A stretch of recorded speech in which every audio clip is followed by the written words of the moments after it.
That's the time you can hurt yourself. Sometimes that's the time where you go on another level. Whereas for you guys, that's a great example of doing 3 roles in consecutive days.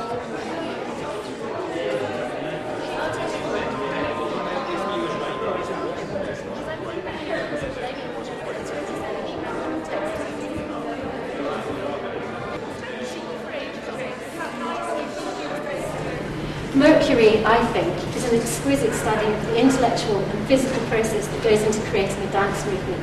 But more than that, it gives us an insight into the intimate relationship that exists between the dancers and the choreographer. This relationship, I think, is crucial if dancers are going to push themselves to the limit and not cause any physical harm. The film also shows us in minute detail how the body works, the stresses and strains that dancers undertake in order to achieve movements. Again, this can only be achieved because of the absolute trust that the dancer has in the choreographer and his understanding of the knowledge of their limits and their ability. I think this is true of all elite performers and athletes as well. For almost every international footballer or Olympic medalist, there will be a whole team of people who not only understand how to nurture and develop their natural talent, but use the science of sports medicine to care for them and to prevent or treat injuries. There are, of course, some obvious parallels between football and ballet. Both demand extraordinary levels of strength and fitness and a near fanatical commitment to a career that is relatively short-lived and could end in injury at any moment. After the film, we'll have an opportunity to hear some of the less obvious similarities and indeed some of the differences between the disciplines, what they can learn from each other, and some of the parallels that are developing between the care and treatment of both dancers and footballers. In other words, the opportunity of getting inside the science of sports medicine in a way that many of us may not have considered before tonight. And so I'd like to hand you over to Daniel, who will introduce his film. Paul Tyers selected a series of sequences from the ballet's current repertoire. 3 solo dancers and 1 pair perform 5 sequences in total. The film cuts between the slow motion sequences and the preparation and filming of each sequence. So you get to see the dancers' stylistic differences in extraordinary detail, but you also see their individual responses to directions from Paul and to the experience of seeing themselves slow down. You'll see the camera operator sitting at the monitor, which is capturing tens of thousands of individual photographs, a bit like Muybridge, if he was still around, I suppose. They're being processed to make up the slow motion sequences, so they are individual photographs that I kind of ended up with. The operator started his career as a sports teacher. He developed an interest in using photography to analyse his own students' techniques and movements in class. And he went on to film injured racehorses in the Middle East with high-speed cameras. So now I was able to hire him. He's a specialist cameraman working on wildlife and engineering shoots filming ballistics. He felt that there was an optimum speed for shooting human movement, 500 frames a second. So it was a real challenge for him on the day to film at 2,000 frames a second and almost see these film sequences as moving photographs. And I suppose my interest is purely more than analytical. As with dance itself, the technical side is only half the story. And in the case of film, slowing things down to such a degree generates some quite striking illusions. All sorts of artifacts and emotions appear in the long sequences that, as you'll see, were not there in real time. So we can talk about it afterwards, but I hope you enjoy the film.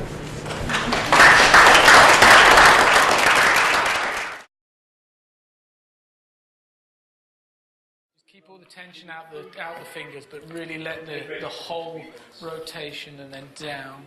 Because it's lovely, it has lovely sort of movement and fluidity of movement, and then, you know, what's nice as well is just how it's crossing the face. And just as it's naturally happening, don't think about it at all, because it's actually working really, really well. So, yeah. Okay. And go. Yeah. Yeah.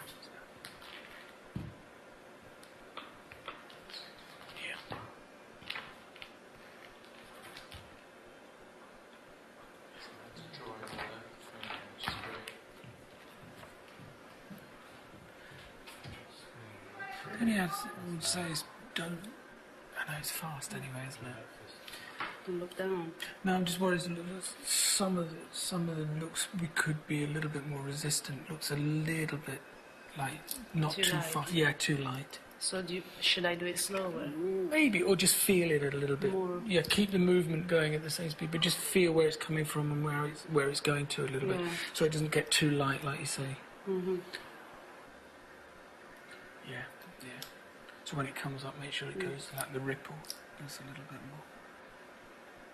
So shouldn't use too No, I much. think that's better. Yeah, I think the movement's nice, but don't get into it both Yeah. at the same time. Let it so we get Make that, sure yeah. it's one and another. Yeah. Isolate it to the shoulder blades again. What happens a little bit? The arms are more important than the shoulders, so make sure maybe that's too much. You know, we used to go. It's like somebody's going tickling like across. So let that happen, but let it run across rather than that becoming too high and too wavy. Yeah. Yeah.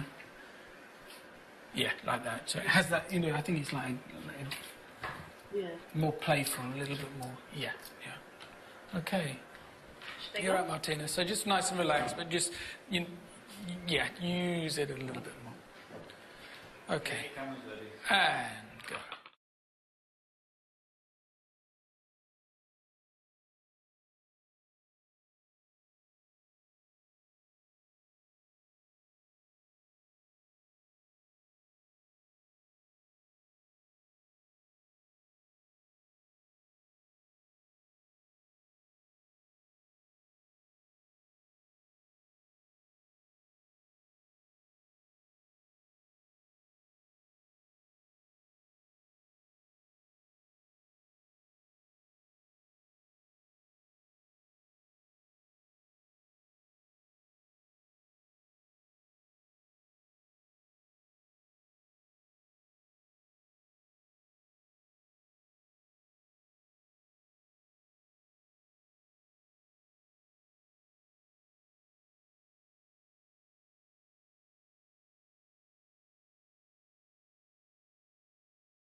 So what if you'd show us a little bit just before it, so you do the pirouette.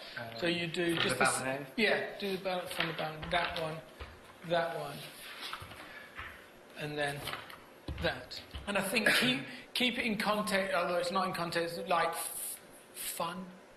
Like fun? You know, when you're doing it with her. Oh, right, But it okay. still has that same sort of feeling of the gavotte, and it has lightness to it. Because if not, everything will look quite serious as well. Where do you look on the turn? Are you looking at a spiral, or are you doing a turn?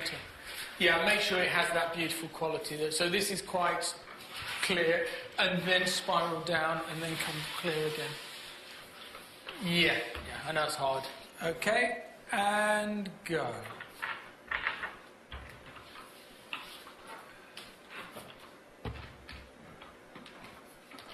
Okay, lovely. Okay, so just come and have a look, Luke. I'm sure I didn't hit any of those. Just watch it for you. Hold the knuckle. That one, yeah. But the line's great, isn't it? Yeah, I think it could. You know, it's as just much as the going- bad things going like that, there's so much good stuff going on that you don't realise you do Yeah, you when do. you dance, because that's, you know, you spend years training to do it, so you forget about that. What I love is where you don't notice sometimes when you dance, what you do is like the coordination as the foot comes down, the hand hits exactly the coordination that we achieve is very, very clear. Yeah, it's that real, like, because Yeah. you think when I'm coming down, like you almost look to the floor about there. Always like that slight intent, and you can't. You've got to really make sure you go. That's why I say in fonda is when you're in the fonda, if you go through up to the demi point, that you go you go straight leg, push, And then- now link it up, because you're putting the leg under real tension. You know, incredible power that you're putting the muscle under that tension, ready for it to burst out again. Okay, and go.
In all these years, I've never really seen, you know, such beautiful film of dancers moving.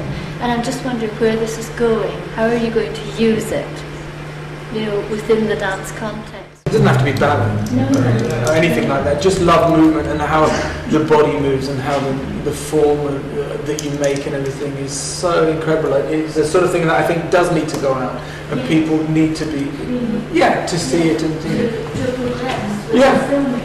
And I think as well for students as well, like I say, with the students now, I'm desperate they get to see them. I did, not professional, but I did modern dance for a while where you do 5 days a week, 4 hours dancing a day. And occasionally we used to go visit ballet on practice thing because in the conservatory you could just do this. and dance. And some of the things, it seems like in ballet, you're damaging people to get those particular positions. And maybe because you're coming from a different style of dance. But and I've seen a similar thing sometimes. I run a circus club now in town, and we're doing a lot of acrobalance. And you see some people pushing themselves in things that they're always going away with pain afterwards and that. And you're thinking, we don't have access to sports doctors unless you're at some level of professionalism. And they won't always listen to me because I'm not a doctor. What's my expertise? A little bit of experience. How much does that happen in dance? This is, I guess, for the two of you, that people push themselves so hard that they don't last. They'll burn out, they'll have arthritis later. It's beautiful while it lasts. First of all, there is a degree of natural selection for dance, in that you have to have a certain body form is not the right thing, but in general dancers tend to be more hypermobile, for example. I mean, as a complete lay non-dance person, I appreciate, as I said to Paul earlier, you have to have an extreme range of external rotation at your hip, which the vast majority of us don't have. So there is a degree of natural selection to get there. The second thing is, like in all sports, and ballet's no different, there will be occasions when dancers, footballers, athletes will have an injury and will not report that injury. And that's understandable to a great degree because the finance rests on it.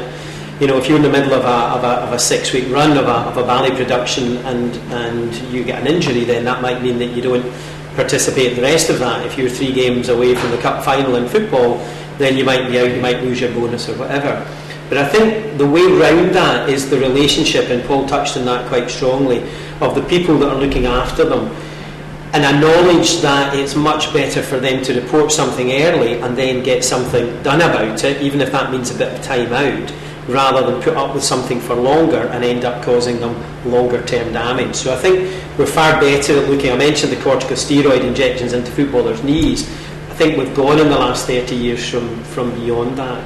And the last wee anecdote is that, you know, we always talk about pain and not going beyond pain, but quite a few of our treatments now, for example, if you have tendinopathy of your Achilles tendon, one of the things we'll get you to do is to stand on a board and come down and do a particular exercise, and we actually want to push you to that point where the tendon has been stretched enough that it actually is sore, because we know that that's the point where we get best results in rehabilitation, because what you're doing at that point is you're causing the collagen fibres to remodel in there, and you're causing blood vessels, which are in an abnormal higgledy-piggledy pattern, to become much more in a normal pattern. So there are times, provided it's done supervised and done appropriately, where you can actually push people to that level.